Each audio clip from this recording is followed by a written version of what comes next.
नमस्कार मित्रों, आज के व्याख्यान में आपका हृदय की अतल गहराइयों से स्वागत, वंदन, अभिनंदन। इस श्रृंखला में हम उन भूली बिसरी हिंदी की महिला कथाकारों के बारे में बात कर रहे हैं जिन्होंने स्वतंत्रता से पूर्व और स्वातंत्रोत्तर हिंदी कथा साहित्य को विकसित करने में अपना बहुमूल्य योगदान दिया था।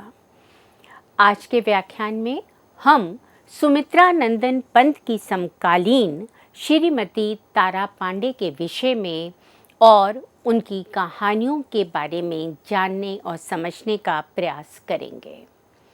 सामाजिक कहानियों की प्रणेता श्रीमती तारा पांडे का जन्म 1915 में दिल्ली के पंडित मदन मोहन जोशी जी के घर में हुआ था। पांडे जी एक उत्कृष्ट कवित्री थीं। इनकी समकालीन महादेवी वर्मा और सुमित्रा नंदन पंत थे।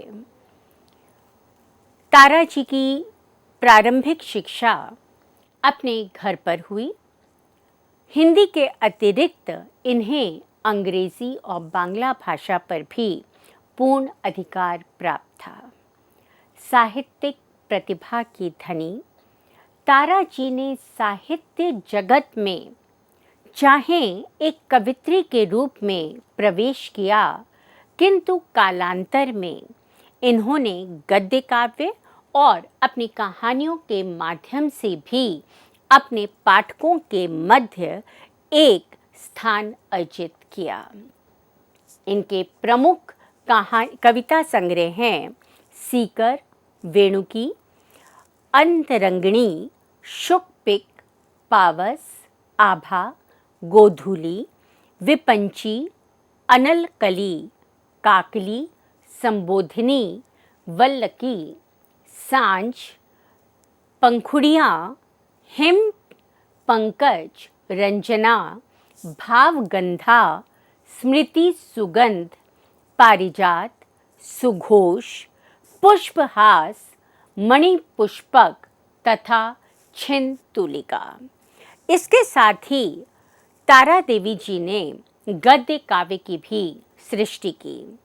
रेखाएं और गीतों के पंख इनके गद्य काव्य के संग्रह हैं। इन्होंने केवल एक कहानी संग्रह प्रकाशित कराया जिसका शीर्षक था उत्सर्ग। उत्सर्ग में इनकी 13 कहानियां संकलित हैं। तारा जी के जीवन वृत्त को लेखिका नमिता गोखले ने अपनी पुस्तक में लिपिबद्ध किया है। इस पुस्तक का शीर्षक है माउंटेन एकोज। इन्हें इनके साहित्यिक योगदान के लिए समय समय पर विभिन्न संस्थानों के द्वारा सम्मानित और विभूषित किया गया। आभा के लिए 1942 में तारा जी को सेक्सेरिया पुरस्कार से सम्मानित किया गया। उत्तर प्रदेश हिंदी संस्थान ने इन्हें साहित्य भूषण सम्मान से सम्मानित किया। इसके साथ ही केंद्रीय हिंदी संस्थान ने इन्हें सुब्रमण्यम भारती पुरस्कार से विभूषित किया। सन 1929 से ही इनकी रचनाएं तत्कालीन प्रतिष्ठित पत्र पत्रिकाओं जैसे सरस्वती, विशाल भारत, कर्मयोगी में प्रकाशित होने लगी थी। इनकी एकमात्र कहानी संग्रह उत्सर्ग में जिन 13 कहानियों को इन्होंने संकलित किया है वो विभिन्न पृष्ठभूमियों पर उकेरी गई रचनाएं हैं। इनमें भ्रम, उत्सर्ग तथा माँ कहानियों को यदि हम लें तो इनकी पृष्ठभूमि पारिवारिक है। मिमी, जल में मीन प्यासी इनकी सामाजिक कहानियां हैं। बालिका कहानी को इन्होंने प्रतीकात्मक शैली में लिखा है। दारोगा की बेटी राजनीतिक कहानी है। कविता और कहानी लिखने के अतिरिक्त तारा जी की अन्य उपलब्धियां भी कम महत्वपूर्ण नहीं थीं। इन्होंने नैनीताल में महिला शिल्प भवन की स्थापना की तथा सन 1955 तक लगातार ये इस महिला शिल्प भवन की संचालक के रूप में कार्यरत रहे।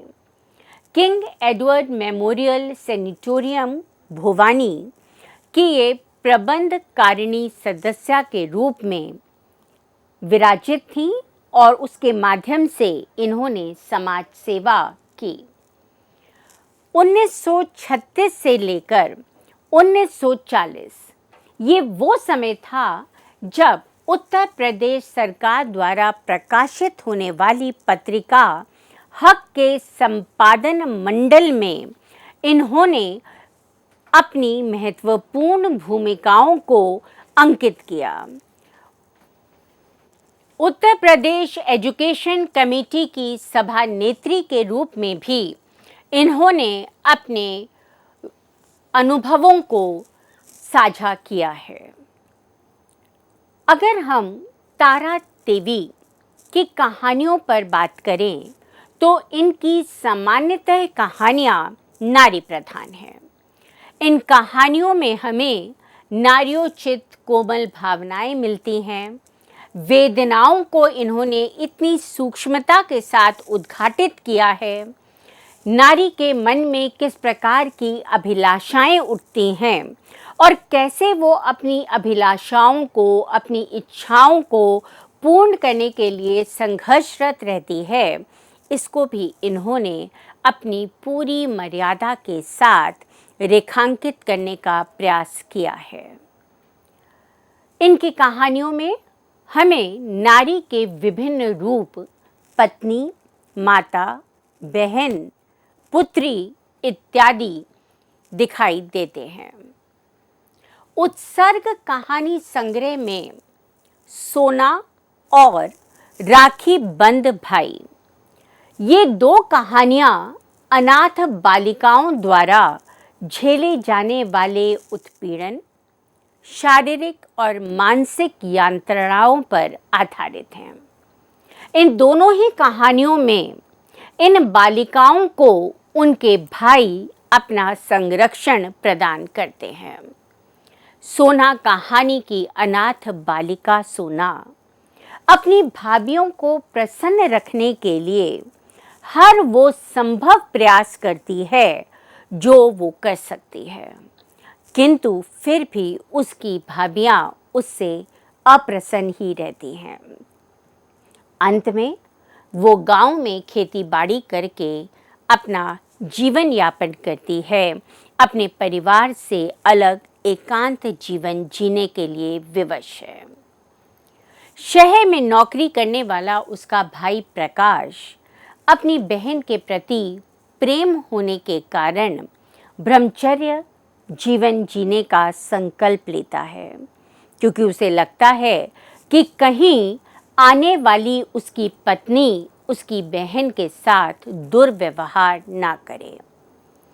लेखिका ने कहानी को मनचाहा आदर्श देने की कोशिश की है, किंतु वे इसमें पूरी तरह से सफल नहीं हुई।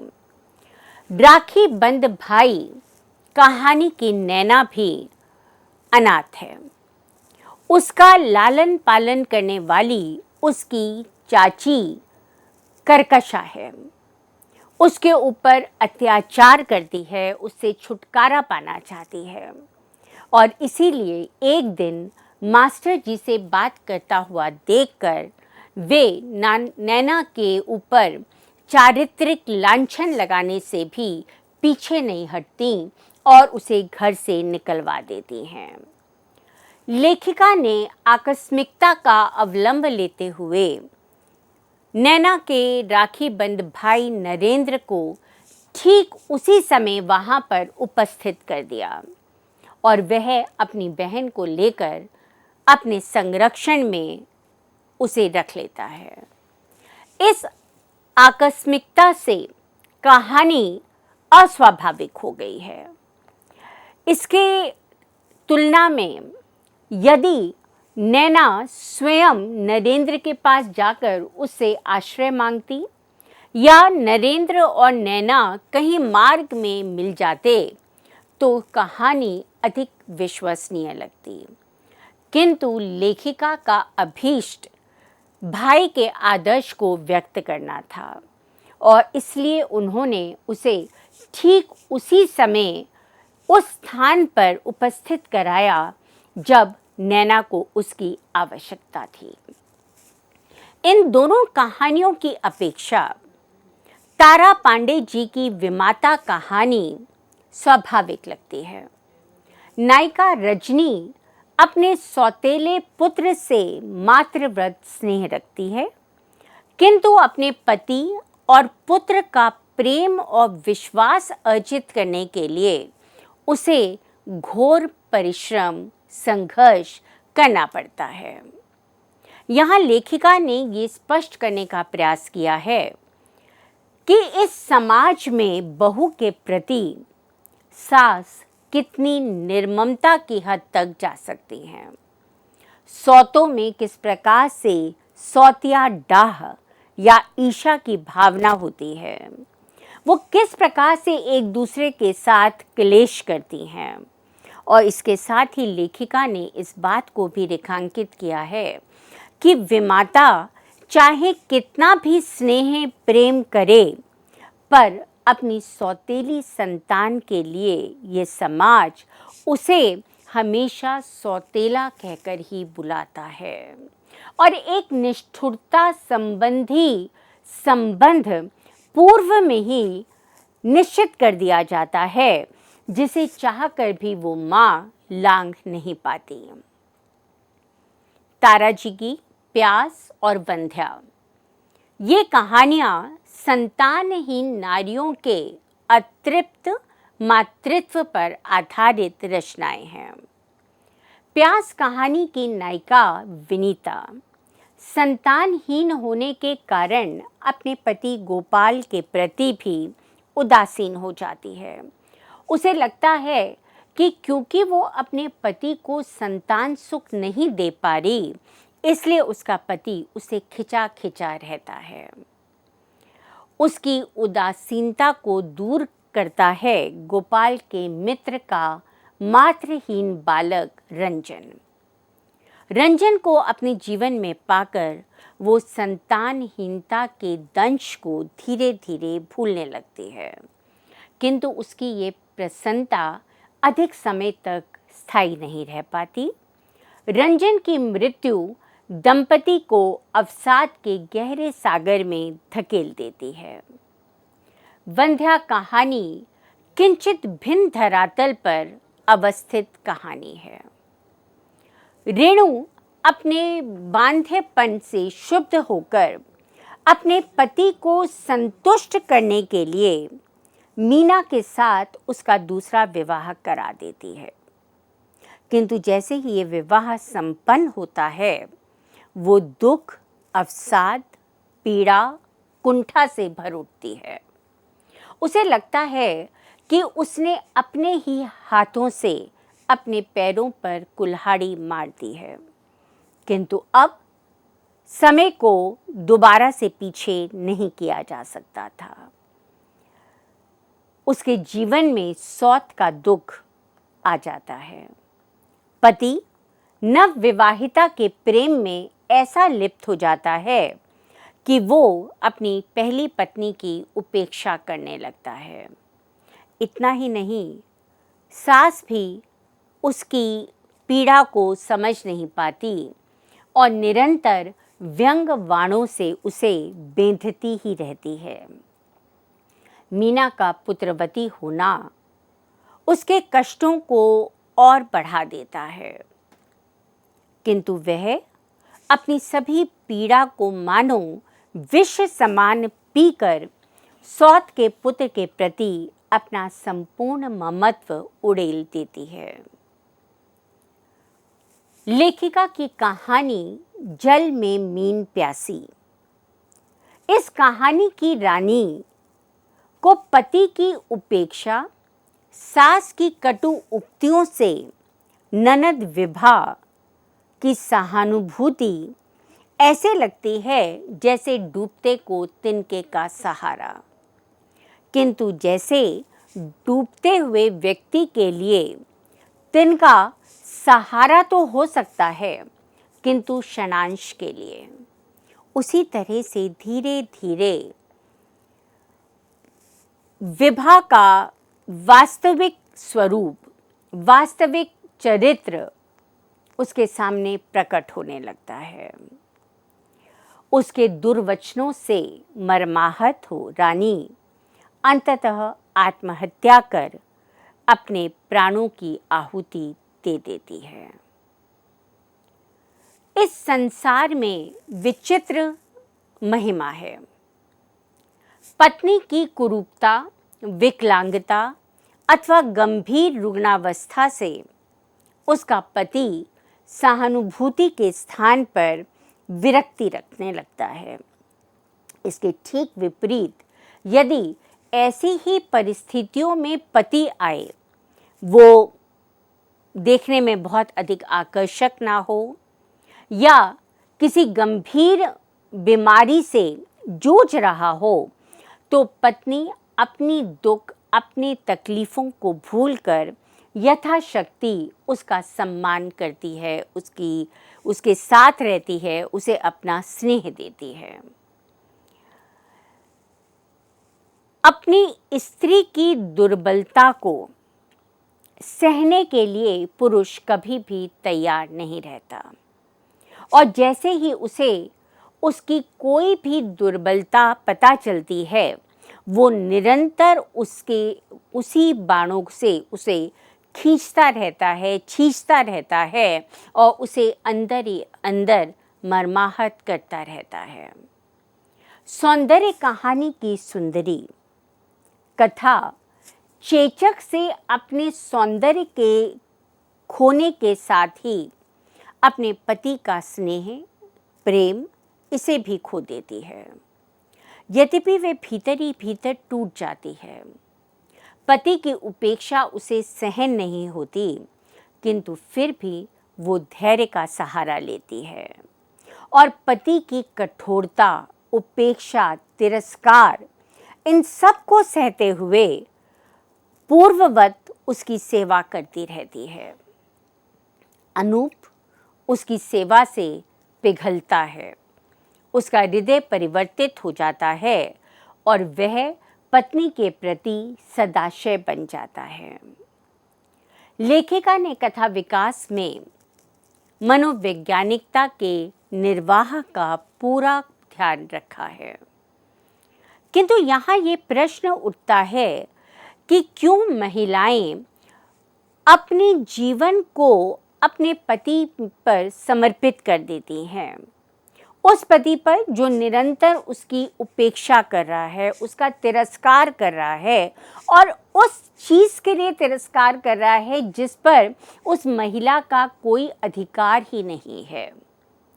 सौंदर्य देखने वाले की नज़र में है, और यदि कोई रुग्ण है या कोई विकलांग है तो इसमें भी उस स्त्री का कहीं पर दोष नहीं है। ऐसे में अनूप का हृदय परिवर्तित होना, और वो भी इसलिए क्योंकि उसकी पत्नी ने पूर्ववत उसके साथ स्नेहपूर्ण संबंध रखा था, उसकी उपेक्षा को सहा था, ये उस समय की नारी की सदाशयता, नारी का त्याग, नारी की सेवा को हमारे सामने उद्घाटित करता है। मिमी कहानी की कथा नायिका मिमी की व्यथा कथा के माध्यम से लेखिका ने समाज की विद्रूपताओं को उसके यथार्थ रूप में अपने पाठकों के समक्ष साझा किया है। भ्रम कहानी भी मनोवैज्ञानिक सत्य पर आधारित कहानी है। श्यामा के बहन जैसे पवित्र रिश्ते को समझने में असमर्थ सुशील उसके साथ रागात्मक संबंध बनाने की चेष्टा करता है। उसके भ्रम निवारणार्थ श्यामा द्वारा किए गए विभिन्न प्रयासों से कथानक का ताना बाना लेखिका ने रचा है। कहानी की कथा नाटकीय है और लेखिका अपने उद्देश्य पर न केवल सफल हुई हैं, अपितु जो बात वो कहना चाहती हैं वो प्रभावी ढंग से अपने पाठकों से साझा कर पाई हैं। माँ तथा पिता और पुत्री, इन दोनों ही कहानियाँ ऐसी हैं जिसमें भावातिरेक हमें दिखाई देता है। माँ कहानी में माँ की मृत्यु पर छोटी बालिका का विलाप हृदय स्पर्शी है, मार्मिक है। पिता और पुत्री कहानी में मातृहीना बालिका अपने पिता में ही अपनी माता का ममत्व खोजती है, किंतु जब उससे अपने पिता का संरक्षण भी छिन जाता है तो वो स्वयं को अनाथ पाकर बिलख उठती है।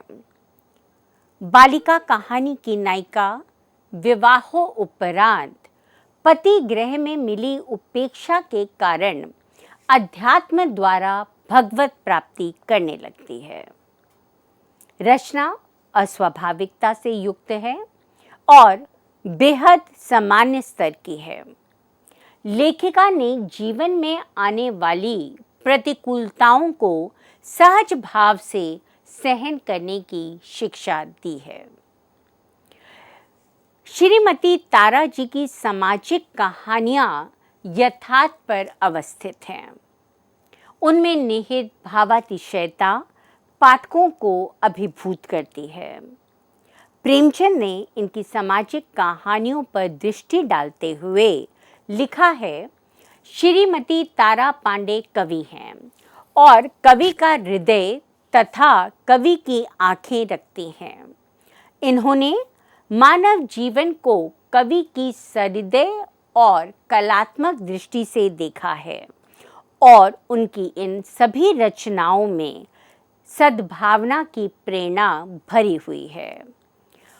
उनका संसार कपट और स्वार्थ का संसार नहीं, प्रेम और आदर्श का संसार है। इस प्रकार से हम देखते हैं कि तारा देवी जी ने अपनी कहानियों के माध्यम से उन प्रेम के लिए विचलित होती नारियों का अंकन किया है जिन्हें निरंतर अपने पति द्वारा उपेक्षा मिली, तिरस्कार मिला, कपट मिला, स्वार्थ मिला, किंतु फिर भी उन्होंने ना धैर्य छोड़ा, ना सेवा भावना छोड़ी और एक आदर्श प्रेम की स्थापना की है।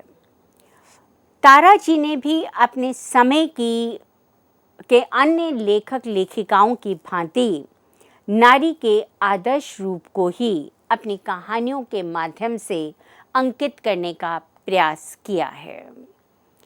अपने अगले वक्तव्य में हम उत्कर्ष कहानी संग्रह की अन्य कहानियों पर भी विस्तार से जानने का प्रयास करेंगे और उनके माध्यम से इस बात को समझने की कोशिश करेंगे कि तारा जी ने अपनी कहानियों में जिन कथा नायिकाओं को समेटा है वो केवल पति की परछाई बनकर जीना चाहती हैं या वो स्वयं अपना एक अलग अस्तित्व भी रखती हैं। क्या केवल उनके लिए पति की इच्छा ही उनका काम्य है या वो उनके साथ बराबरी से कंधा मिलाकर चलना भी चाहती हैं। इसके साथ ही हम उन कहानियों पर भी चर्चा करेंगे जहां गांधी जी के आह्वान पर उस समय महिलाओं ने भी घर से बाहर निकलकर आंदोलनों में सक्रिय भागीदारी निभाई थी। धन्यवाद।